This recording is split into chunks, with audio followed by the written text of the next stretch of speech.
Então agora a gente vai entrando na nossa última parte da aula, em que vamos conversar um pouquinho sobre sistemas lineares. A gente vai lembrar bastante dos sistemas de primeiro grau que a gente conversou lá na nossa aula de problemas de primeiro e segundo grau, em que a gente fez aqueles sistemas de equações. E na verdade é bem parecido, algumas coisas são até iguais. Mas vamos definir o que são sistemas lineares. Sistemas lineares são sisteminhas de expressões que sempre são do primeiro grau. E o que isso significa? Significa que quando a gente tem sistemas lineares, você nunca vai ver algo parecido com x elevado a 2 ou x elevado a 3, ou qualquer variável, qualquer letrinha elevada a algum número que não seja 1 ou 0. Nossa segunda regrinha é que as variáveis têm que estar isoladas. Então, no sistema linear, você não vai ver x vezes y, ou y vezes z, ou x vezes z. Você vai ver x mais y, x menos y. Eles estão isolados, cada letrinha está no seu canto. E o número de variáveis tem que ser igual ao número de equações, para que assim a gente consiga achar o resultado. Ou seja, aqui a gente tem x e y, são duas variáveis e temos duas expressões. Então a gente tem duas equações e duas variáveis. Vamos começar conversando um pouquinho sobre os métodos de adição e o método de substituição, que são dois métodos que a gente já conversou lá na aula de operações com primeiro grau. Então vamos começar falando sobre os dois métodos que a gente já conhece, que é o método da adição e o método da substituição. A gente já viu eles na nossa aula lá de operações de primeiro grau, mas vamos dar uma revisada porque eles se encaixam nos nossos sistemas lineares. Então aqui a gente tem um sistema com duas expressõezinhas, com duas variáveis diferentes, x e y. Duas variáveis, duas expressões. Observem que a gente não tem nenhuma vez o x multiplicando o y, as nossas variáveis estão isoladas e todas as variáveis estão com o expoente 1. Então, tudo bem, esse é um sistema linear. Para a gente fazer o método da adição, a gente tem que tratar como se a gente estivesse fazendo uma adição ou uma subtração, em que o nosso objetivo é eliminar uma das variáveis. A dica é sempre olhar os coeficientes. Coeficiente é o número que está multiplicando cada uma das variáveis. Aqui a gente tem o coeficiente 1, porque tem uma vez o número x, aqui também é o número 1, aqui é o número 3 e aqui é o número 1 também. Lembrando que quando não tem nada é porque está sendo multiplicado por 1. Como o nosso objetivo é fazer uma subtração ou uma adição para eliminar uma das variáveis, a gente olha qual coeficiente tem maior semelhança. Nesse caso, a gente tem o coeficiente do x, que é igual ao coeficiente do x. O coeficiente do y é diferente do coeficiente do y. Para facilitar minha vida, então, eu vou tentar fazer essa conta focando em eliminar o x, porque o coeficiente já está igual. Observem que se eu somar x mais x, eu tenho 2x. Mas se eu subtrair x menos x, eu tenho 0x. Então, eu eliminei o x. Então, o meu objetivo vai ser justamente fazer uma subtração. Fazendo essa subtração, então, x menos x é igual a 0 vezes o x, mais 1 menos 3, que é igual a menos 2, vezes o y, que é igual a 4 menos o 8, então, menos 4. A gente elimina o x, porque está sendo multiplicado por 0, e a gente tem que y é igual a menos 4 dividido por menos 2, ou seja, y é igual a 2. Observem que a gente achou o valor do y, mas a gente ainda não achou o valor de x. Para a gente achar o valor do x a partir do método da adição, a gente necessariamente tem que passar pelo método da substituição. Se você escolher começar pelo método da substituição, você segue até o final substituindo. E o que é, afinal, substituir? Bom, a gente encontrou que o valor de y é igual a 2. Isso significa que eu posso substituir todos os y da minha conta pelo número 2. Então, se eu escolher substituir na minha primeira expressão, eu tenho que x mais 1 vezes o y, que na verdade é a mesma coisa que 2, então 1 vezes o 2 é igual a 4. Então, eu tenho que x mais 1 vezes 2 é igual a 4. Ou seja, x é igual a 4 menos 2. Então, x também é igual a 2. Se eu escolher substituir aqui nessa minha segunda expressão, eu faço a mesma coisa, x mais 3 vezes o y, só que o y na verdade é a mesma coisa que o número 2, então 3 vezes o 2 é igual a 8. Observem que eu só copiei substituindo o valor numérico de y. Poderia ser uma expressão também, tá tudo bem. Qualquer coisa que seja igual a y, eu posso colocar aqui no lugar de y. X mais 3 vezes o 2, que é igual a 6, o 6 vai passar subtraindo, x é igual a 8 menos 6, que é igual a 2. Bom, se até agora a gente reviu dois métodos que a gente já conhecia, que era o de adição e substituição, agora a gente vai conhecer um novo meio de resolver um sistema linear, que é pela regra de Cramer. Então aqui a gente tem 3 expressões e isso daqui se configura como sistema linear. E a gente tem que achar o valor de cada uma das nossas incógnitas. Primeiro, eu gostaria de que vocês observassem que eu tenho x, x, x, y, y, y, z, z, z. Eu coloquei todos eles alinhados. Pode ser que em um sistema de exercício, por exemplo, venha trocada a ordem. Então, poderia ser, por exemplo, y menos x mais z. Então, é sua tarefa trocar as posições para que eles fiquem alinhados, incógnita com incógnita. Igual com igual também, é muito importante que a igualdade fique alinhada. E a gente vai transformar o nosso sistema em uma matriz para achar a sua determinante. E como que a gente faz isso? É por isso que é muito importante que a gente alinhe tudo isso. Então, a gente vai preparar a matriz conforme o seu formato. Se a gente tem 3 expressões, a gente vai ter uma determinante de uma matriz de formato 3 por 3. Então, eu tenho 3 linhas e 3 colunas. E quais são os números da minha matriz? Quais são os termos da minha matriz? São exatamente os coeficientes das minhas expressões. Lembrando que coeficiente é o número que está acompanhando, multiplicando as minhas incógnitas. Olhando primeiro para essa fileira aqui de x, você pode olhar tanto vertical quanto horizontal. Olhando horizontalmente, eu tenho a minha expressão.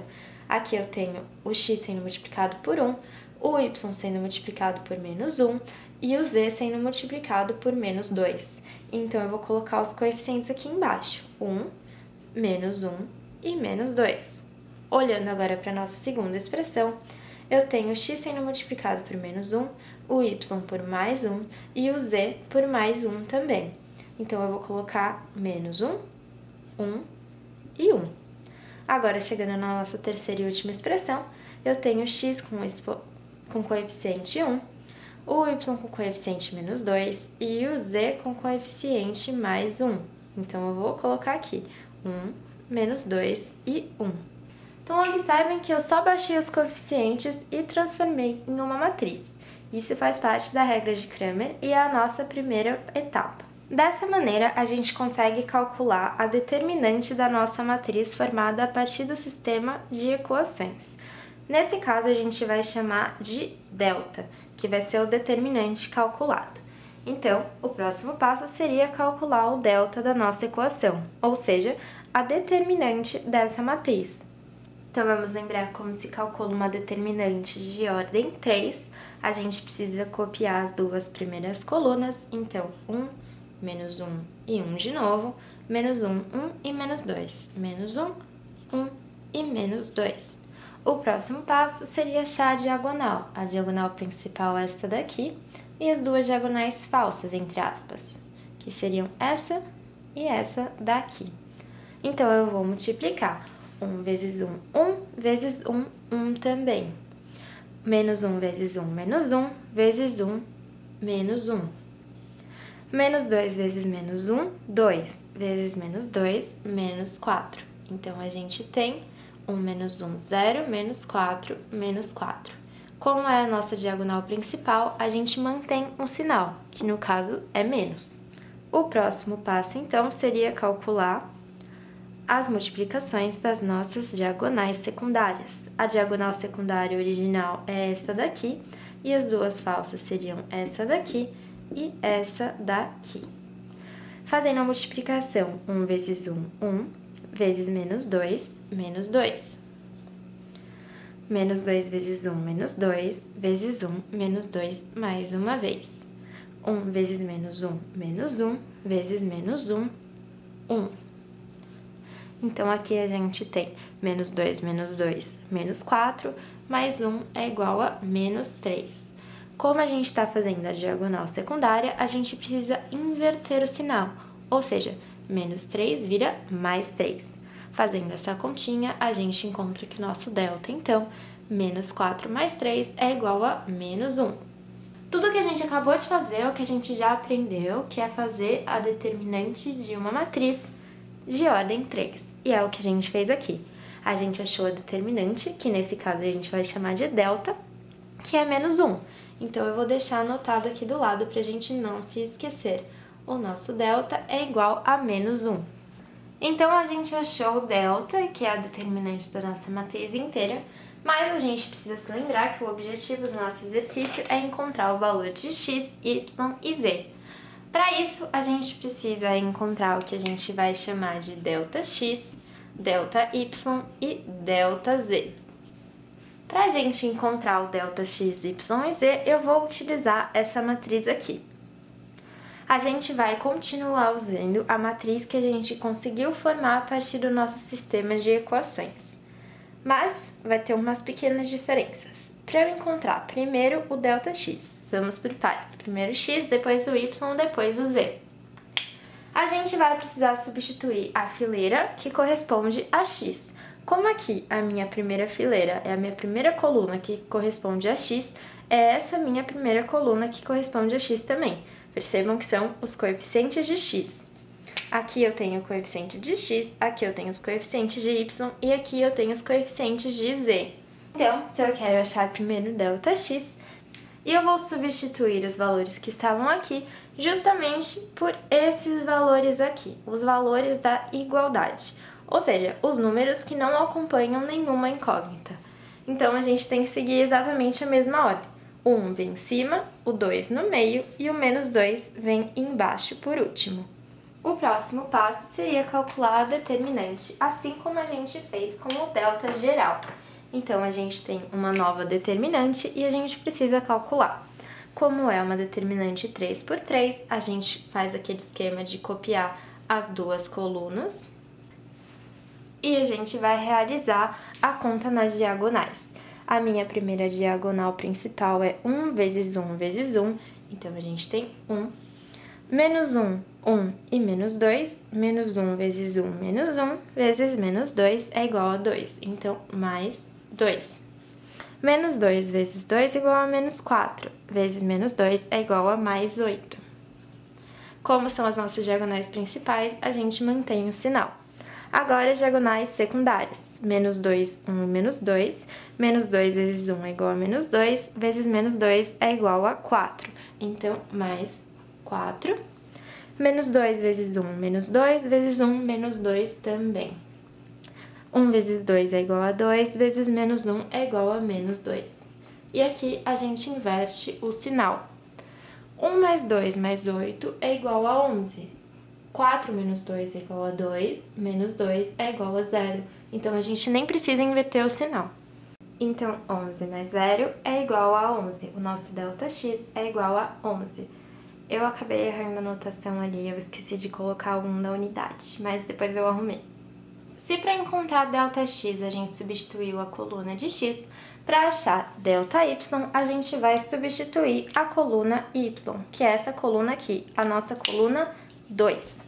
Então, a gente vai substituir mais uma vez pelos valores das nossas igualdades.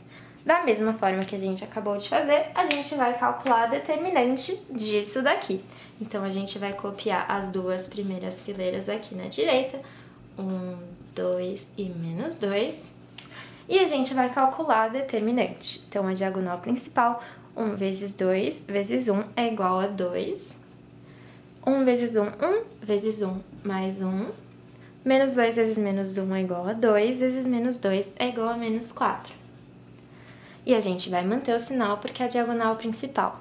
Agora, a diagonal secundária, a gente tem 1 vezes 2, que é igual a 2, vezes menos 2, que é igual a menos 4. Menos 2 vezes 1 é igual a menos 2, vezes 1 continua menos 2. 1 vezes menos 1 é igual a menos 1, vezes 1 continua menos 1. E aqui a gente vai inverter o sinal porque é a nossa diagonal secundária. Então, a gente tem 2 mais 1 que é igual a 3, menos 4 é igual a menos 1. Menos 4 menos 2 é igual a menos 6, menos 1 é igual a menos 7. Como a gente tem que inverter o sinal, vira mais 7. Menos 1 mais 7 é igual a 6. Então, o delta y é igual a 6. Então, a gente já calculou o delta x, o delta y, agora falta o nosso delta z, a nossa última incógnita. Então, a gente tem que substituir na nossa coluna z, que é a coluna 3, correspondente a z. E a gente continua o processo para conseguir achar a determinante. Então, a gente vai fazer todo aquele processo. A gente vai calcular a partir da diagonal principal, multiplica e soma o resultado. Então, a gente faz a mesma coisa com a diagonal secundária, em que a gente multiplica cada termo dentro da diagonal e soma o resultado dessas multiplicações. O resultado que a gente conseguiu a partir da diagonal principal, a gente mantém o sinal e a gente inverte o sinal do resultado que a gente conseguiu a partir da diagonal secundária. Então, a gente vai somar os dois resultados dessa soma e a gente tem que o delta z é igual a 3. Então, a gente achou o delta x, o delta y e o delta z. Percebam que até aqui a gente achou o delta x, o delta y e o delta z, mas a gente ainda não achou o valor de x, o valor de y e o valor de z. Mas a partir daqui é bem mais fácil, então a gente já praticamente encontrou o valor. Para a gente encontrar o x, a gente precisa fazer uma divisão do delta x pelo delta geral da nossa matriz. Para a gente achar o y, a gente precisa fazer o cálculo de delta y dividido pelo delta geral. E para a gente achar o z, a gente faz delta z dividido pelo delta geral. Então, é por isso que a gente precisa já ter calculado o delta e o delta x, o delta y e o delta z. Percebam que se o exercício pedir só uma incógnita para você, ou só duas, você já foca na incógnita que você precisa, mas no caso a gente vai tentar descobrir todas. A gente sabe que o delta x é igual a 11 e o delta total é menos 1. Quando a gente tem um numerador positivo e um denominador negativo, a gente vai inverter o sinal. Então, a gente tem menos 11. Y é igual ao delta y, que é igual a 6, dividido por menos 1. Mais uma vez, a gente só vai inverter o sinal, porque a gente tem um denominador menos 1. Z é igual a delta z, que é igual a 3, dividido pelo delta geral, que é menos 1. Então, a gente tem que z é igual a menos 3. Percebam que essa é só outra forma de você encontrar as incógnitas, você pode usar adição e subtração, mas quando a gente tem a partir de 3 incógnitas em um só sistema, às vezes fica realmente um pouquinho mais complicado e essa regra pode nos ajudar. Então, a gente tem que entender que a gente tem que colocar as nossas incógnitas alinhadas, formar uma matriz determinante a partir delas, e a gente encontra o nosso delta geral. Para a gente achar o delta de cada uma das incógnitas, é só a gente substituir a coluna que corresponde àquela incógnita pelos números da nossa igualdade. Dessa forma, a gente conseguiu encontrar tanto x, quanto y, quanto z. Se fosse um exercício dissertativo, a gente colocaria como notação de resposta que a solução para o nosso problema é menos 11, menos 6 e menos 3, seguindo a ordem x, y e z. Sabendo da regra de Cramer, a gente consegue identificar algumas classificações. Então, sabendo que a gente consegue achar, por exemplo, o x através da conta ΔX dividido por delta, a gente consegue estabelecer algumas relações possíveis. A primeira delas é quando a gente tem uma determinante impossível de ser determinada, ou seja, não vai ter nenhuma solução para o nosso problema. Isso acontece quando a gente tem um delta geral igual a zero, porque a gente nunca pode dividir alguma coisa por zero. Mas a gente pode ter uma situação um pouquinho complicada, que é quando a gente tem a nossa determinante geral igual a zero e a nossa determinante x, por exemplo, igual a zero também, porque aí a gente vai ter zero dividido por zero. Na matemática, quando a gente tem um número sendo dividido por ele mesmo, o resultado é 1. Quando a gente tem qualquer número multiplicado por zero, a gente tem zero. E quando a gente tem um número dividido por zero, a gente não tem solução. Então, esse caso é um caso que é uma pegadinha da matemática, e por isso ele é possível, mas indeterminado, e a gente vai ter infinitas soluções para esses casos. Os casos mais fáceis da gente lidar é quando a gente tem uma determinante possível e determinada, e a gente vai ter uma solução real. Isso acontece quando o nosso delta é diferente de zero, ou seja, o nosso denominador é diferente de zero e a gente pode seguir com a nossa regra de Cramer. Nessa parte, a gente precisa se lembrar daquelas propriedades que a gente viu lá na parte 1, aquela que eu falei que era mais especial da gente se lembrar, que era a gente olhar para uma matriz, olhar para uma determinante e saber dizer quando vai dar zero aquela determinante. E os casos seriam quando a gente tem uma fila, ou seja, uma linha ou coluna, toda igual a zero, ou seja, 0, 0, 0 é a coluna inteira, só tem zero naquela coluna ou naquela linha, ou quando você tem filas iguais ou proporcionais. Então, uma fila que é o dobro da outra, uma fila que é o triplo da outra, ou filas que são iguais. E é importante lembrar que elas precisam ser paralelas. Então, se a linha é igual à linha, ok. Linha é igual à coluna, não importa pra gente. E se você conseguiu determinar que o nosso delta é igual a zero, ou seja, a nossa determinante é igual a zero, se encaixar em um desses nossos 3 exemplos, a gente pode dizer que ela é com certeza impossível ou indeterminada, mas não possível determinada. Bom, eu queria terminar essa aula conversando um pouquinho com vocês, não sei também se alguém chegou até esse ponto para ouvir essa mensagem, mas essas aulas que a gente está tendo agora, principalmente de álgebra linear, eu não quero que vocês quebrem muito a cabeça quanto a isso, principalmente se o seu foco for Enem. O Enem gosta muito de raciocínio matemático, então ele vai usar bastante da nossa aula de operações de primeiro e segundo grau, razão e proporção aleatória, estatística, PA e PG, que é basicamente agora treinar, fazer exercício para saber como é que pode cair e não cair em nenhuma pegadinha. Não ignora essas matérias que a gente está tendo agora, principalmente se você for prestar alguma outra prova, como Unesp, FUVEST, Unicamp ou qualquer outra.